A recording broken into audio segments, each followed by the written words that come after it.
Please start. Morning, respected teachers. Today I'll be beginning with the background study for today's JC, radiotherapy versus TORS for oropharyngeal squamous cell carcinoma, final results of ORATOR trial. Now click.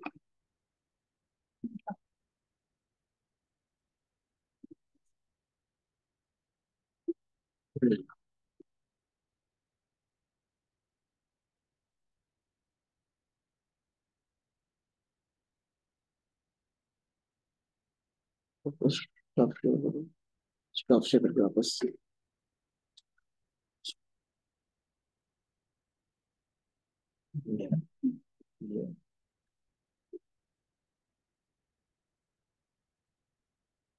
Sure.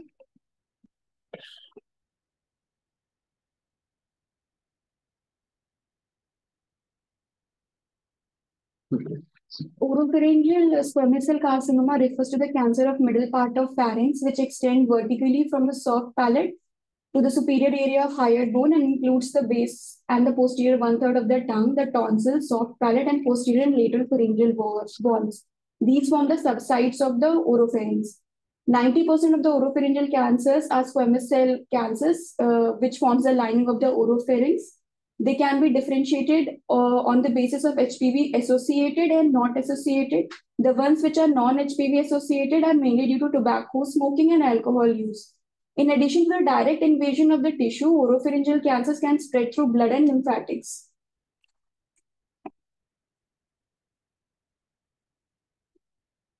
So 90% of the oropharyngeal carcinoma are for the squamous cell carcinoma. Other variants include papillary squamous cell, sarcomatoid, and basiloid carcinoma. HPV positive oropharyngeal cancers may be associated with poorly differentiated or basiloid variants.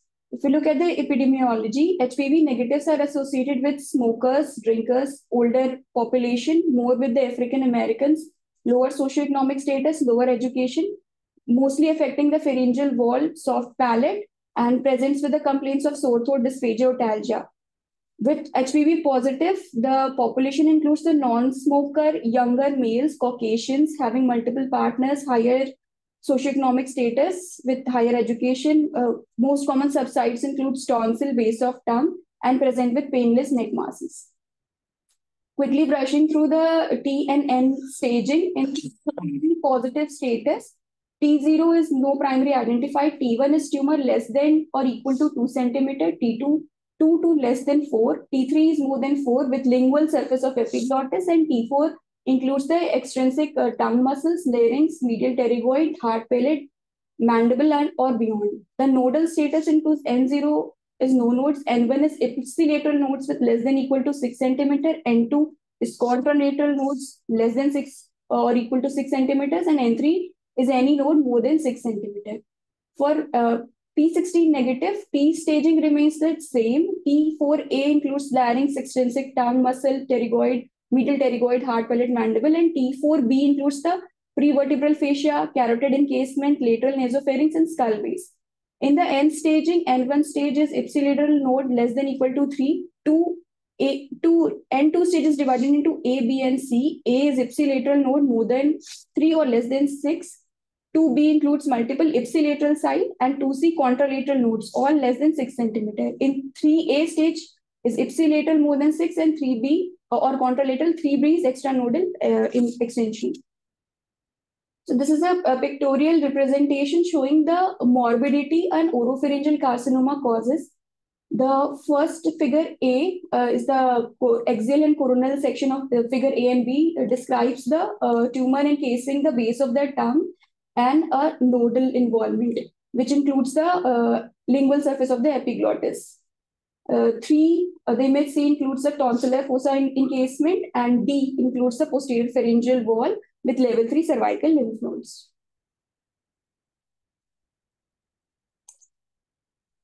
So oropharyngeal carcinoma have OS differences depending upon HPV positivity. In a HPV positive patient with a PAC year of less than 10 years, comes under low risk category with a 3-year overall survival of 93%.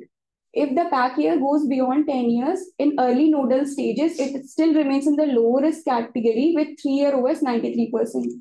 As the nodal status burden increases, it comes into the intermediate risk with 3-year OS of which falls to 71%. However, in case of HPV negative status, even if the pack year is less than 10 years, in T2 stage also it comes under the intermediate risk with OS of 71%. And if the pack year is more than 10 or the T stage is T4, it comes under high risk, which with OS of which falls to 46% compared to 93% in low risk HPV positive patient. And if you look about the distal control or locoregional control in oropharyngeal cancer, in HPV positive status with early stage N or N2 stage with T1, T3 stages, the 3-year distant control is 93% and 3-year locoregional control is 95%. In HPV negative status, if it is a higher nodal burden N3 or T3-4, they comes under the high risk, and 3-year distal control falls to 72% and 3-year locoregional control falls to 62%.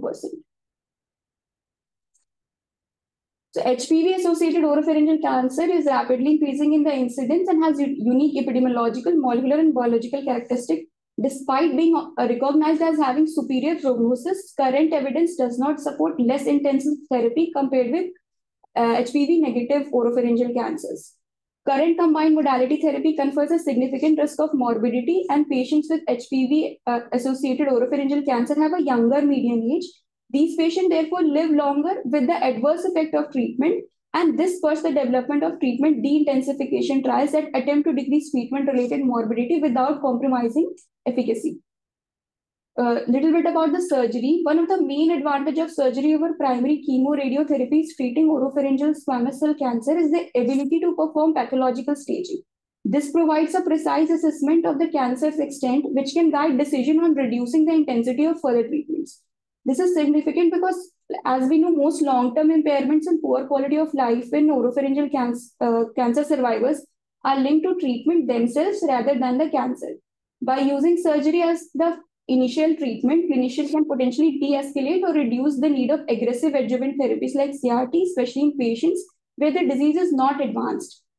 So in an advanced stage 3 or 4, we go for open surgery, which involves larger procedures like mandibulectomy and pharyngotomy. But in early stage cancer, we can go for transoral surgical techniques like monopolar cautery, transoral laser microsurgery, or transoral robotic surgery TORS, which are less invasive. So TORS was developed for oropharyngeal squamous cell carcinoma only, traditionally for treating with open surgery, which caused significant speech and swallowing issues. The shift to concurrent chemoradiotherapy improved locoregional control and survival with less morbidity, but the long-term side effects of radiation have raised concerns, especially in young patients with HPV-positive oropharyngeal squamous cell carcinoma. So TORS can offer a promising alternative for managing selected cases. The oncological outcomes of TORS for oropharyngeal squamous cell carcinoma, we have a mixed retrospective and prospective data. One of the largest population data is of Bellinga et al. It was a multi-center retrospective study which included T1, T2 stages of oropharynx with a follow-up of 31.4 months and which showed a 5-year OS of 84%. Other prospective trials includes the earliest one, Winston et al.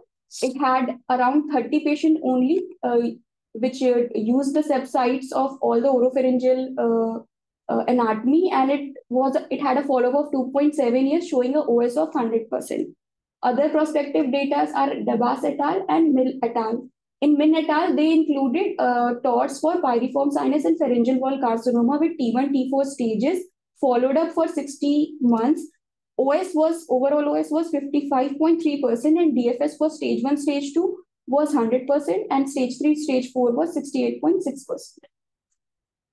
The principle of TORS, en bloc resection with clear margin is the main goal of TORS, and the margin guidelines is that SO and CNN find close margin as 5 mm or less, while Winston et al. Considered margin of 2 mm or less. So currently, we recommend either radiotherapy or primary surgery with adjuvant CRT reserved for cases with high-risk features such as extracapsular spread or positive surgical margins. Transoral surgery is often preferred for its better outcomes and lower complication rates. However, there are certain contraindications There are certain vascular factors like tonsillar involvement with a retropharyngeal carotid artery, tumor located at the midline of the tongue base or vallecula, tumor located adjacent to the carotid bulb or internal carotid artery enveloped by tumor or metastatic lymph node. The functional contraindication, like if the tumor resection requires more than 50% of deep tongue base musculature or posterior pharyngeal wall, or resection of the tongue base and entire epiglottis. Oncological contraindications are obvious, like stage 4B, unresectable neck disease, multiple distant mets, neoplastic related trismus, prevertebral fascia involvement, mandible or hyoid involvement, tumor extension to lateral neck soft tissues, or involvement of the eustachian tube. So this is a table showing the studies which compared surgery versus RT, and we see that there was a shorter follow-up of 2 years, 2 to 3 years, which showed the RT and surgery both have comparable effects. If you look at Mahmood et al., 3-year OS for TORS was 93% versus non-surgical 83%. In HPV positive state, no significant difference in 3-year OS, but in HPV negative state, TORS had superior survival compared to radiotherapy groups. All other studies showed the similar effect that both modalities are comparable.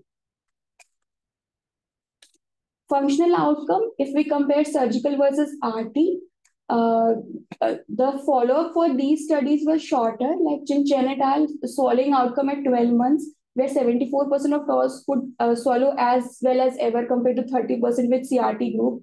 In More et al., they compared dysphagia score, and in certain studies showed the tracheostomy dependency, and the rates in IMRT was 0.1 to 4.5% and TORS 0 to 3.5%. And other studies showed that the TORS alone group had significantly higher speech functional score compared to adjuvant CRT as 3 months and adjuvant RT at 6 months. Thank you.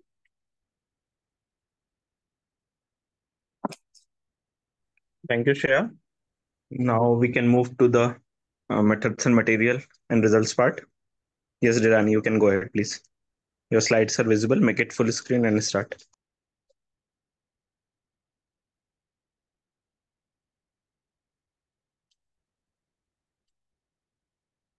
Am I audible now? Hello? Hello? Yes. Yes, okay. So good morning, everyone. So this is a investigator initiated multi-center international open label parallel group phase 2 randomized study. And patients were enrolled from 6 hospitals in Canada and Australia. And they were randomly assigned with ECOG PS 0 to 2 and stage T1 to T2 and then 0 to 2 less than 4 centimeter into radiotherapy or TORS. And there was a stratification for P16 status. So the sample size, this trial was designed to differently compare the score, MD Anderson dysphagia index scores between treatment arms at 1 year based on a 10-point improvement in the TORS plus neck dissection arm. Sample size calculation assumed a normal distribution of quality of life scores. So therefore, based on independent 2-sample t-test with standard deviation of 12, alpha of 0.05, 90% power and 10% dropout rate, total of 68 patients were required. So the procedures, one is radiotherapy and other is TORS. So in the radiotherapy group, IMRT technique, including volumetric modulated therapy was used. Dosing schedule was 70 gray in 35 fraction over 7 weeks for gross disease and 56 gray to low risk nodal disease. And optional was 63 gray to high risk nodal disease areas. Chemo protocol was 3 weekly cisplatin when was the preferred regimen, and when alternatives were weekly cisplatin, cetuximab or carboplatin, and for patients who are not receiving chemotherapy, radiation over 6 weeks based on the radiation oncologist discretion. Post radiotherapy follow-up response duration after 8 to 12 weeks, imaging with CT or PET-CT as per local standards, and salvage surgery was recommended for persistent or recurrent disease, but there were no planned neck decisions. In the TORS plus neck dissection group, surgical robot was used to excise the primary tumor with 1 centimeter margins. Selective neck dissection done at the time of surgery or within 2 weeks. Adjuvant RT to total dose of 60 gray in 30 fractions and within 6 weeks of surgery for patients with intermediate risk pathological features, PT3 or PT4 disease, closed resection margin, nodal disease or lymphovascular invasion. And chemo radiation for positive margins or extranodal extension. So the primary endpoint was swallowing related quality of life index at the 1 year established using MD Anderson dysphagia inventory score that is powered to detect 10-point improvement. 10-point improvement is a clinically meaningful change in the torse plus neck dissection group. And all the analysis were done by intention to treat. And so the MD Anderson dysphagia index in our inventory is the primary tool which was used. The score range between 20 to 100, and the higher score represents better quality of life. 10-point change in score was considered clinically meaningful change. It was subdivided into subscales: functional, physical, emotional, and global domains. The first three were combined into a composite score also.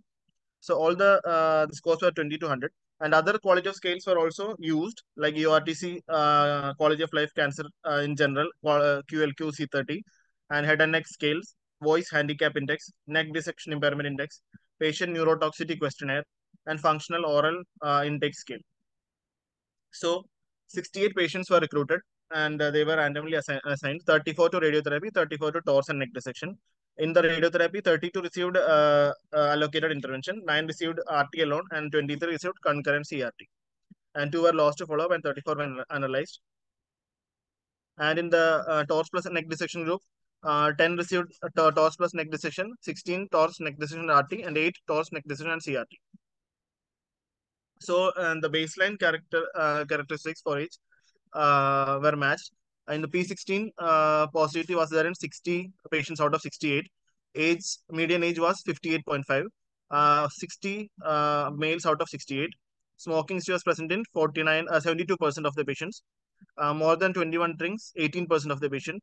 Primary site was tonsillar fossa in 50 patients, and base of tongue in 18 patients. And baseline ECOG was 0 for 60 and 1 for 8. So the long-term swallowing and quality of life index this was assessed using the MD Anderson dysphagia index.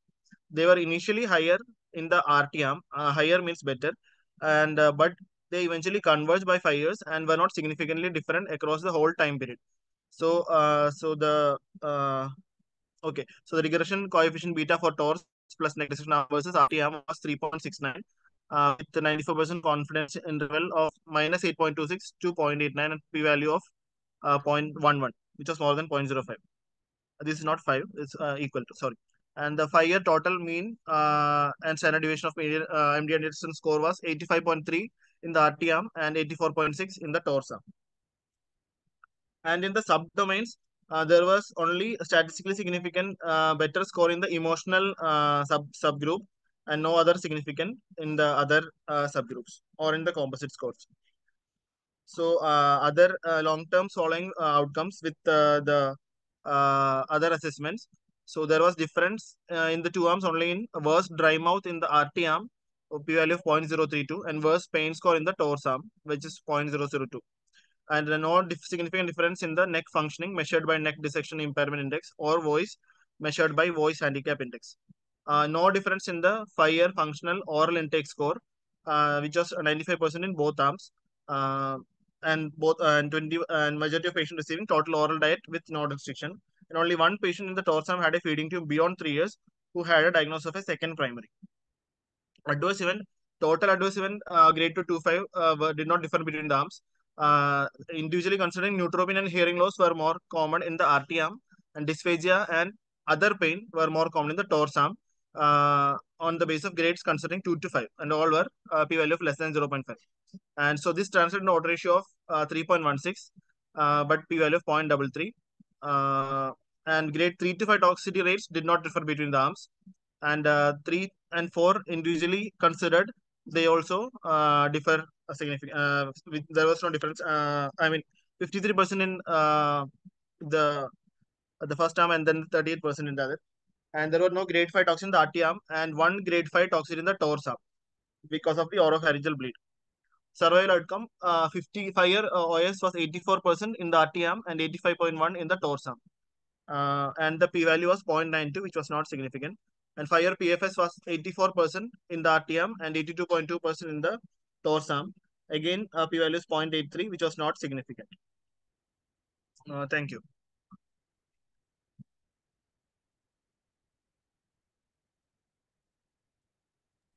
Thanks, Dylan. Now we can move to the discussion part. Sagar, you can go ahead. Uh, Sir, Venkatesh sir, I'll be presenting the discussion parts.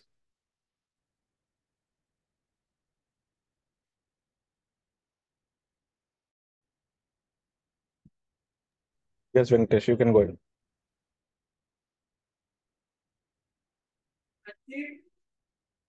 Good morning.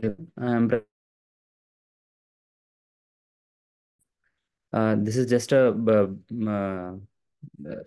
look as to what is how is the MD Anderson dysphagia inventory. It has already been explained.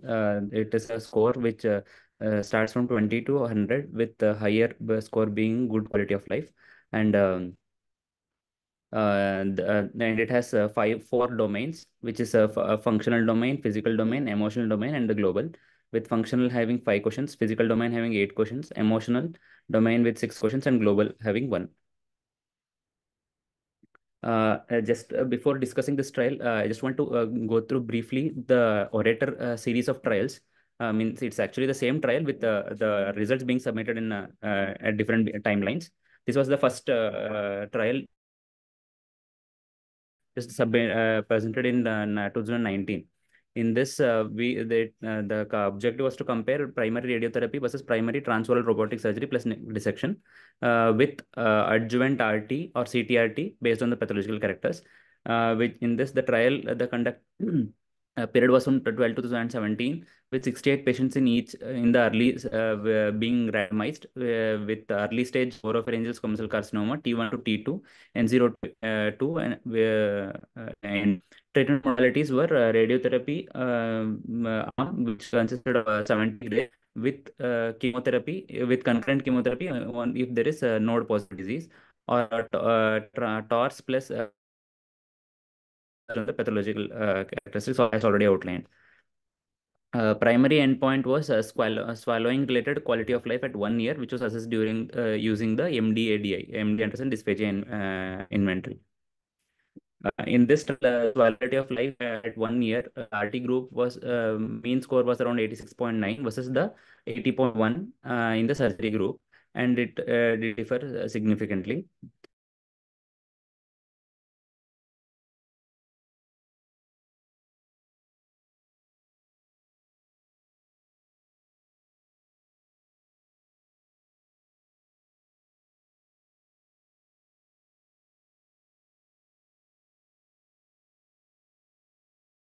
Hello. Yes, you got disconnected. We can hear you, but your slides are not there. Good morning. I'm searching for Amrit, sir. Where is he posted? Okay. Sir, till where was it visible, sir? Is the slide visible now? Go ahead with this slide. Yeah. Basically, I was describing the first Orator trial, which was published in 2019, in which the 68 patients were randomized in between the RTM and the TORS plus neck dissection.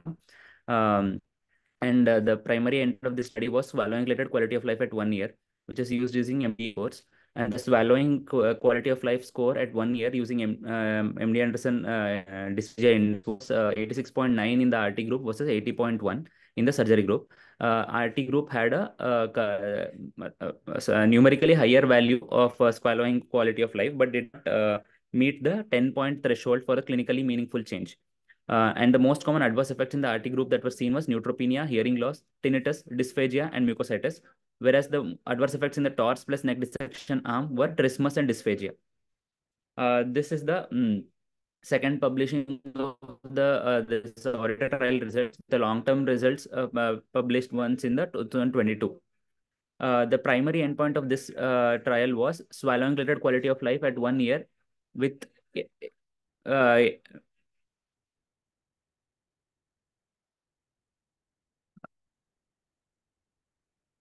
MDADA, and the secondary endpoints being adverse effects, other quality of life outcomes, OS and PFS. Just a minute.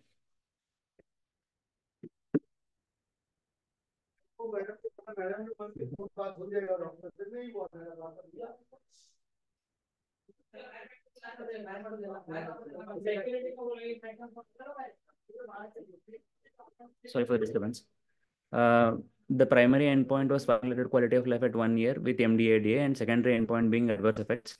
After median follow-up of 45 months, the key findings were in the RT group, there was statistically superior longitudinal MDADA scores in the RT group, and the difference beyond 1 year was smaller in magnitude. There was no clinically meaningful change in the scores at any time point, and there was excellent OS and PFS survival in both the arms.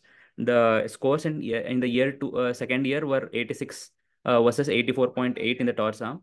And in the third year, it was 88.9 versus 83.3 in the TORS arm. And the quality of life differences, pain and dental concerns in the TORS resolved by 2 to 3. And the TORS patients used more nutrition supplements at 3 years. And there was no clear superior quality of life with primary surgical approach. And 71% of the surgical patients required adjuvant radiotherapy and 24% requiring chemo. In the radiotherapy group toxicity profile, we could see more of worse dry mouth, hearing loss, neutropenia, constipation, and tinnitus, which is more likely related to the bolus cisplatin use. And surgical group toxicity included more of social eating difficulty, trismus, subjective weakness, cough, and pain. These are the summary of the secondary endpoints in this trial, where in the RT arm, the scores were better with respect to the MDADA and FOIS, and there was less pain and pain medication use, no bleeding, less trismus, and trend towards lesser shoulder impairment. Whereas in surgery, there was less tinnitus and hearing loss, less neutropenia, and less constipation. Coming to subgroup analysis in this trial, we could see that in the palatine tonsil cancer, there was no difference in the MDADS scores between RT and surgery. And well-lateralized early tonsil tumors may do well with ipsilateral radiotherapy with reduced side effects. Whereas in the among the base of tongue tumors, there was a significant difference in swallowing function favoring RT. And the 3-year MDADS scores were 96.6 versus 82.8 in the TORS arm. Longitudinal MDADA scores significantly were better in the RT group. Nodal among patients with significant nodal involvement, higher total MDADA scores were seen in the RT group favoring RT, and the worse swallowing quality of life in the surgical group, possibly due to the multimodal therapy that was required along with surgery with requiring CTRT. With the completion of 5 years follow-up, long-term swallowing outcomes in coming to the our trial, the present 5 years of follow-up, the long-term swallowing outcomes converge in this trial, which is chiefly due to decline in the scores in the primary RT arm between 4th and 5th year. And this could be the beginning of the late toxicity with radiotherapy and highlights the need for long-term follow-up. Both the arms demonstrated good 5-year dietary outcomes demonstrated by high FOIS scores, FOIS scores with no requirement for long-term feeding tube use and excellent survival outcomes in the HPV-related disease. Before ORATOR, several studies suggested that radiotherapy was associated with worse outcomes than surgical approaches. This might have been due to non-randomized studies, which were biased by confounding indication. That is, that patients with favorable anatomical criteria were selected for surgery, whereas patients with advanced disease were taken for RT, which were actually not amenable for surgery in the first place. This is one 5-year. This was a prospective trial which studied early oropharyngeal carcinoma with 5-year survival outcomes following laser microsurgery or transoral resection of the surgery, where the 5-year survival outcomes were 91% in the P16 positive disease, HPV positive disease, whereas it was around 40% in the HPV negative disease. And 5-year relapse-free survival is around 87% in HPV positive versus 33% in the P16 disease, in the HPV negative disease. This was this is a just to, although cross trial comparisons are not good to be done. This is just to have a outlook as to how it was comparable to the other trials. This is the present article results, where the 5-year OS in the RT arm was 84% compared to 85.1% in the TORS plus neck dissection arm, and the 5-year PFS was 84% in the RT arm versus 82% in the TORS plus neck dissection arm. Just a brief outlook on the other trials which were done comparing the TORS and which were actually tried to de-escalate the radiotherapy in the HPV positive disease. In this NRG HN002 trial, this was a phase 2 trial which assigned the patients with HPV positive T1 to T2, N1 to N2B disease with oropharyngeal carcinomas to 60 gram of RT with 30 fractions delivered over 6 weeks with weekly cisplatin versus 60 gray IMRT over 5 weeks without chemotherapy. And there were comparable MDADA scores in the primary RT arm of ORATOR trial of our present trial and the reduced RT dose regimens of the NRG HN002 trial, which suggests that a 10 grade dose is de-escalation may not provide a clinically meaningful change in the swallowing quality of life. But there was no significant difference. And in the ECOG 3311 trial also, it was a phase 2 randomized trial of reduced versus standard dose postoperative RT for resected stage 3 to 4A HPV positive oropharyngeal carcinomas. The similar MDADA scores were seen for both intermediate risk arms of the ECOG 3 trial and the ORATOR trial, suggesting that a 10 grade reduction in the adjuvant RT may not lead to a clinically meaningful change in the swallowing quality of life index. And the exploratory comparison of patient-reported quality of outcomes in the intermediate risk adjuvant RT arms of the ECOG demonstrated better functional assessment of cancer therapy head and neck scores at 6 months in patients receiving 50 grays compared to 60 grays. Coming to the strengths of our trial, it is all the previous data was mainly based on non-randomized trials, whereas this is the first trial with a randomized design, where in the randomized study which could account for all the selection bias with respect to the treatment modality, whether being allotted to surgery or to the radiotherapy arm. And the all the results were analyzed using intention to treat analysis, and this ensured that all toxicities were captured in the whole patient population without exclusion of patients who cannot proceed to adjuvant RT after surgery. And this also provided insight into toxicity of radiotherapy in the patient with early T-stage primary tumors.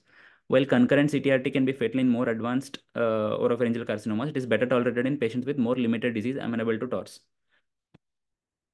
Coming to the limitations of the study, it was a small sample size study leading to the loss of power and less precise estimates for long-term outcomes. And also there was concerns about generalizability, as only 6 institutions were being used for the enrolling of the trial. And the 5-year quality of life outcomes data were not available for all the patients. And the difference in the chemotherapy regimens for the RT arm versus the TORS plus neck dissection arm also likely affected the adverse event profile. There were no treatment-related deaths in the RT arm of either ORATOR or ORATOR 2 trial, but there were 3 surgery-related deaths in the TORS arms across both the trials, despite rigorous surgical credentialing that was done before starting of the surgery, leading to more focus on the short-term mortality risk after surgery. Another potential confounder is that a significant proportion of patients who underwent TORS also received adjuvant RT, 83% and CTRT around 53%. This actually muddies the waters in terms of determining the true benefit of TORS. In conclusion, there is one pathos phase 3 trial which is actually going on, in which the patient with favorable prognosis HPV-related oropharyngeal carcinomas undergo TORS plus neck dissection followed by risk-adapted adjuvant therapy. Intermediate risk patients were randomly assigned to receive either 50 gray or 60 gray of adjuvant radiotherapy, while high-risk patients were randomized to 60 gray radiotherapy with or without concurrent cisplatin. The co-primary endpoints were overall survival and MDADA scores at 1 year, which will provide key data to guide adjuvant therapy decisions after TORS and neck dissection. The data from ORATOR presently does not provide a clear winning treatment arm, but it provides data as to which arm would be better preferable in what situations. For example, the lateralized pharyngeal wall tumors, lateral palatine tumors, and tonsillar tumors may do better with the radiotherapy arm. The analysis of the ORATOR, ECOG 33311 and pathos trials will help clinicians identify patient or tumor characteristics that would predict when adjuvant therapy such as radiotherapy or CTRT is necessary after surgical resection. Thank you. Thank you, Venkatesh. So I think this trial is one of the trials which actually led us to think that yes, there are more than one options for the treatment, even in small, earlier stage disease, because most of the time there are questions about which treatment to select, what to select. But yes, it gives an additional clear option. But yes, definitely that it is not a clear win-win situation for any one modality, but it is definitely we need a proper patient selection. Hopefully, some further trials will give some more insights what to select and when to select. So this is a quite a difficult area If feasible, I would request comments from Kumar sir to guide us and how to take this article into perspective, because I find it one of the difficult articles to absorb and understand as well. Hi, Akhil. Yes, sir. I agree with you, and that is difficult because I think so. We all have our inherent bias, and here it is not us. It is basically between surgery and radiotherapy people of not saying the obvious. So I'll tell you what is so obvious. So what was so obvious that surgery was supposed to be, as far as the quality of life is concerned, to be better than radiotherapy in this trial. That is what it was supposed to show. Am I right, Venkatesh? Yes. I think Venkatesh had Yes, sir. correct. Yes, sir. So, Initially, all the trials were based on that no, not all non-randomized. trial. This trial was supposed to do what? Show it that way, sir. Yes, sir. Correct. It was supposed to show improvement in quality of life, Yes, sir. for superiority for radiotherapy, for surgery as compared to Surgical arms. radiotherapy. Correct. Yes, sir. So, did it show it? Sir, actually, they converged with there was just No. a difference in the toxicity profile, but the quality of life was similar, sir. So, that's not the question I asked.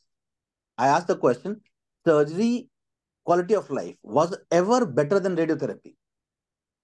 No, sir. So, what is the interpretation then? What did we start with? We started with, again, I repeat, the premise was that you are a second year or third year? Yes. Sir, second year. Second. Any third year is there? Dylan is third year or second year? Second year. Second year. Okay. No issue. Any third year is there? Shiva presented? Oh, okay. Yes. Hello, sir. Akhil, if I take few minutes, is that okay? Sure, sir.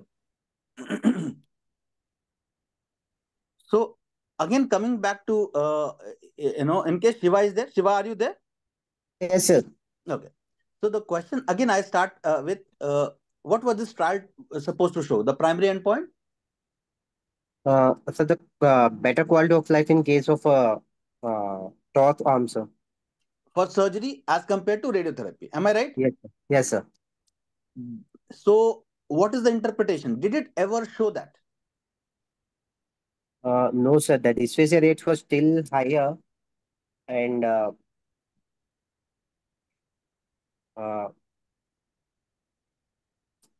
So, again, repeat, was it ever better? At least once also in whole, if you see the graph, did you see Yes, sir. No, sir. Is it ever better in trend also? No, sir. It was never better. So, where's the question of merging and all? That comes later. The first interpretation later. and the key interpretation is what? Good. Show the previous slide. That was the previous slide. Was a nice one. Yes. So, what is the key interpretation?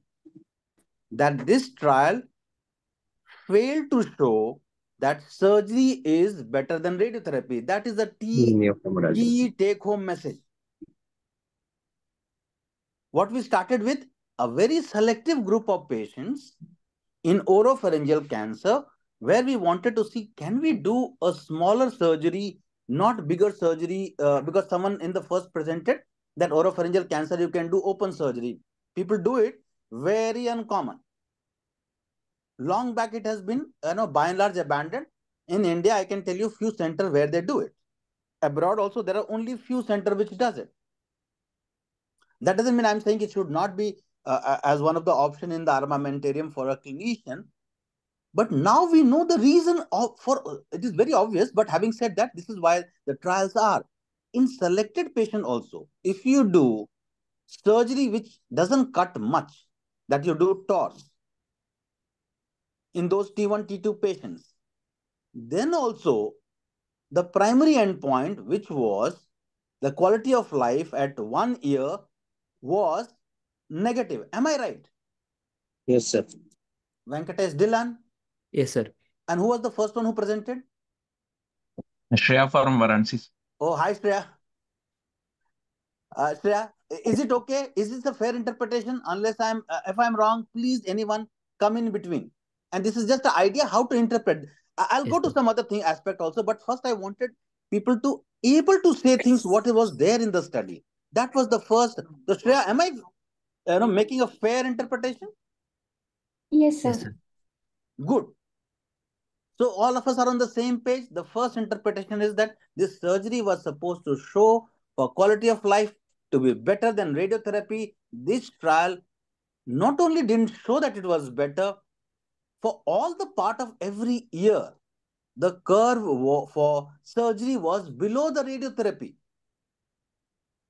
That is the second interpretation. Am I making fair interpretation? Yes, sir.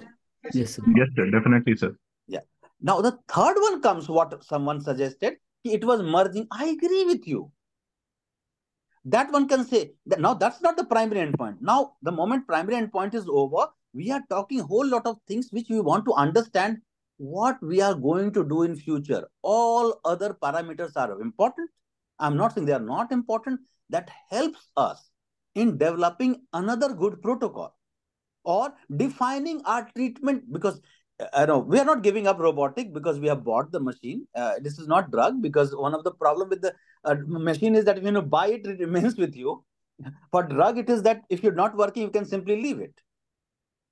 But here, then we say, hey, where we can use it, that may help us in selecting.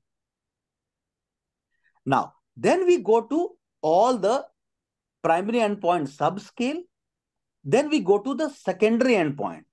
And I agree, it is a consistent that xerostomia and chemotherapy related toxicity is higher in radiotherapy arm, and the pain and the bleeding. Bleeding was for only one patient, which became alarm in that time of the trial. And I don't agree that that is the key alarm, but we should be careful because we know with surgery this will happen.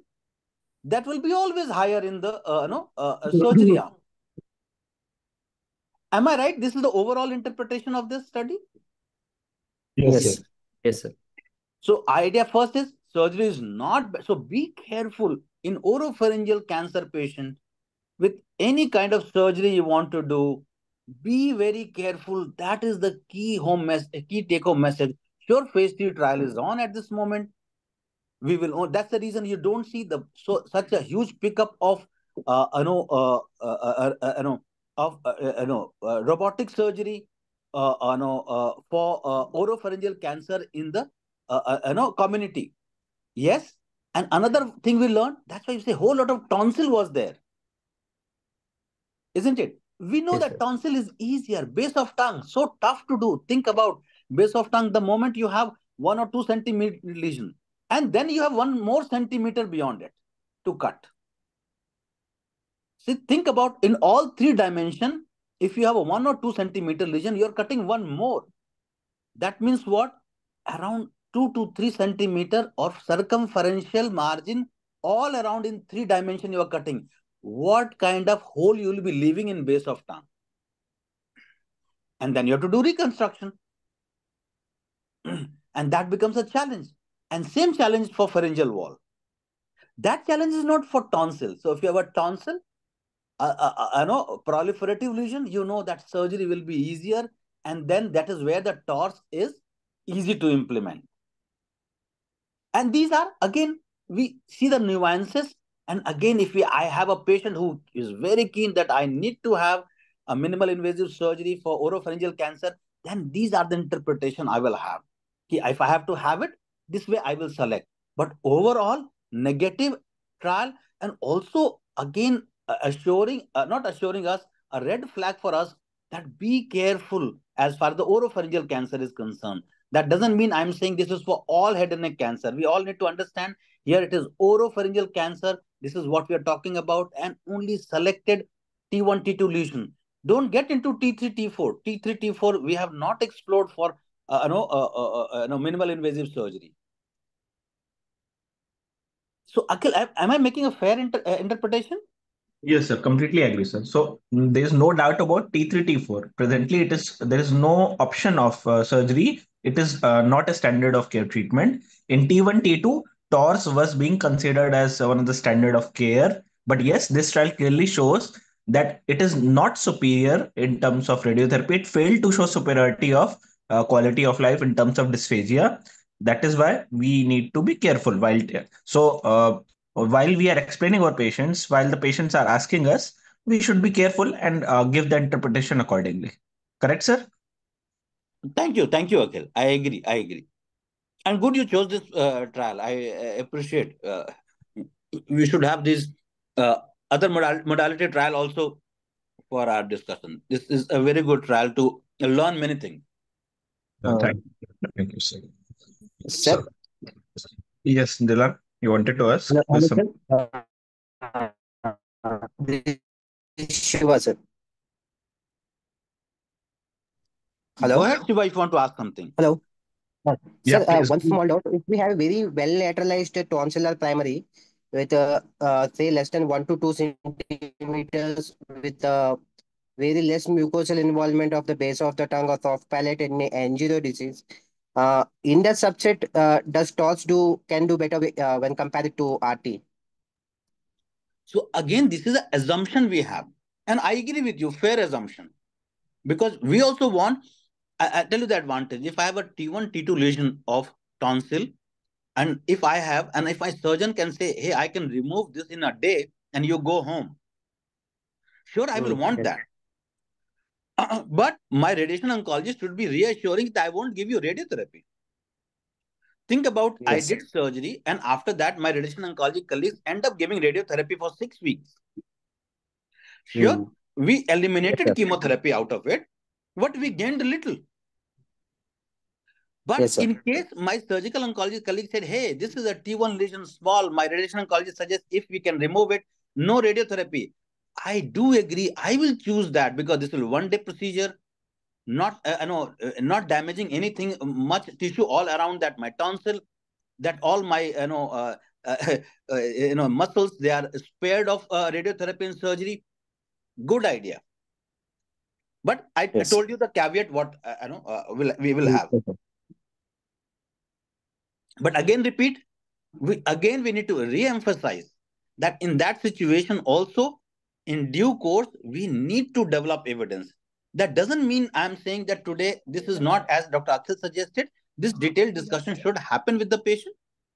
But we need to again develop evidence in these segments. What are the real differences between the two treatment options? Yes, sir.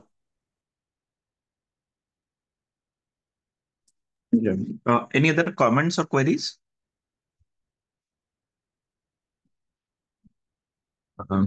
Thank you, Kumar sir, for driving this discussion and on discussing the intricacies of such a difficult topic.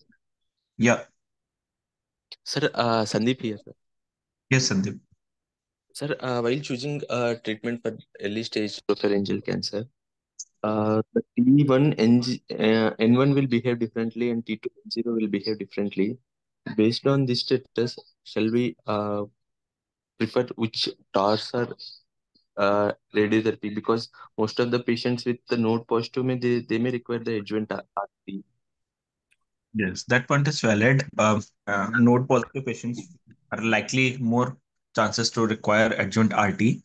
And in that situation, actually, the point of utilizing TORS is much less valid, actually. So that is the issue. As sir was discussing, that you have to tell the patient accordingly that after TORS also you might require surgery, you might require RT. It might be that yes, you are eliminating chemotherapy only because CTRT might not be required till the time there is extranodal extension or some positive margins. But yes, you are not able to forego RT in those cases. So that is why. Yeah. Yes, yes, sir. I agree with you, Akhil. Sandeep, the first interpretation is either of these two situations. Yes. Surgery is not better than radiotherapy. Radiotherapy remains the default option. Yes, sir. Surgery is which is challenging radiotherapy.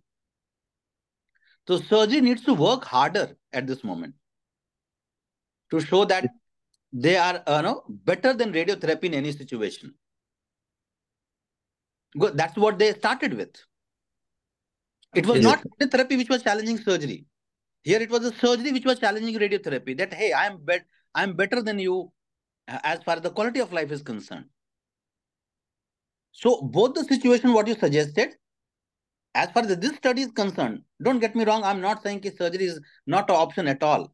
I'm saying as far as this study is concerned, interpretation is radiotherapy is default option and surgery is an exception where you will require more detailed discussion. Yes, sir.